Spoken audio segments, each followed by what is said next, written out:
bendiciones, Pastor Joshua aqui. É certo que cada vez que Jesus começava uma frase dizendo o nome da pessoa 2 vezes, esta pessoa estava a ponto de receber uma reprimenda. Isso sucede aqui com Simón, no versículo que miramos, com sua amiga Marta em Betânia, com a gente em Jerusalém antes da morte de Jesus e também com o peligroso terrorista Saulo de Tarso, antes de seu encontro com o Senhor que o levou a sua conversão. Aqui, Jesus já estava preparando o caminho para a restauração de Pedro. O Senhor sabia o que estava a ponto de suceder. A vergonzosa negação de Pedro durante o juízo de Jesus e luego abandonar todo para volver a pescar, assim como sua hermosa restauração em el apóstolo Pedro que todos chegamos a conhecer e amar. A restauração de Pedro começou com uma situação muito similar a lo que tuvo quando foi chamado. Uma noite de pesca falida e plana que terminou em la manhã do dia seguinte com a aparição de Jesus, salvando a pescaria, salvando o dia e a Pedro ao mesmo tempo.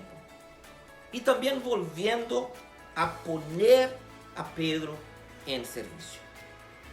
Queria descrever brevemente 4 elementos que o Senhor usou para restaurar a Pedro, cumprindo a promessa que havia hecho de que, apesar de que Satanás queria zarandeá-lo como a trigo, Jesus mesmo intercederia e promoveria sua restauração.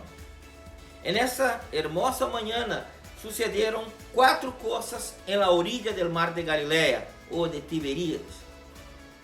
Recuerdo. Note que o fuego que o Senhor preparou, um fuego de carbones, está em Juan 21:9, provavelmente enviou a mente de Pedro a la trágica noite de sua traição.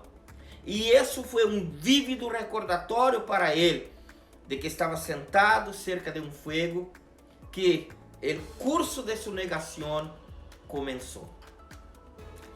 Estas são as 2 únicas vezes que fuego de carbones é usado em las Escrituras.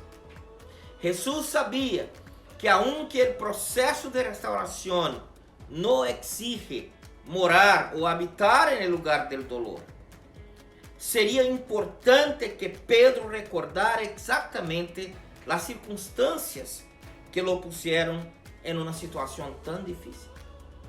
Mais tarde, Jesus mesmo aconselhou a la igreja em Éfeso: recuerda de onde has caído. Apocalipse capítulo 2, versículo 5. O segundo elemento, arrependimento. As palavras de Jesus e as 3 perguntas repetidas perforaram profundamente el alma de Pedro. Sí, hubo tristeza por um momento, hubo perplejidade, pero sobre todo hubo arrependimiento y renovación del compromiso. En las palabras del apóstolo Pablo, fuisteis contristados, entristecidos para arrepentimiento. Segunda palavra, restauração. Quando o Senhor Jesus ofereceu gentilmente o cuidado de suas próprias ovelhas a Pedro, foi uma clara señal de que a confiança havia sido restaurada. E se estava formando um Pedro novo e valiente, com uma também nova e maior tarefa reassignada: reiniciar. O Pedro que emergiu desse glorioso desayuno não era o mesmo. Ele era aquele que ajudaria muito a cambiar o rumbo de las coisas. Ele era aquele que abriria sua voz a la predicação, que também traeria o arrependimento a miles de pecadores.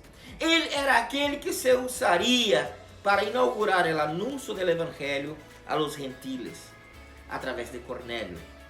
Ele foi quem finalmente moriria por el amor de Jesus, el maestro que nunca se rindió con él. La historia de Pedro es nuestra historia también. Necesitamos desesperadamente encuentros de restauración con nuestro Señor a lo largo de nuestro caminar cristiano con Él. La buena noticia es que el mismo Jesús que le prometió a Pedro que intercedería por él, es el abogado maravilloso que tenemos hoy en el cielo, a la diestra de Dios el Padre, intercediendo por nosotros. Y la seguridad mayor acerca de Jesús como nuestro defensor es esta: Él nunca ha perdido una causa y nunca la perderá. Bendiciones a todos y que el Señor te restaure en este día.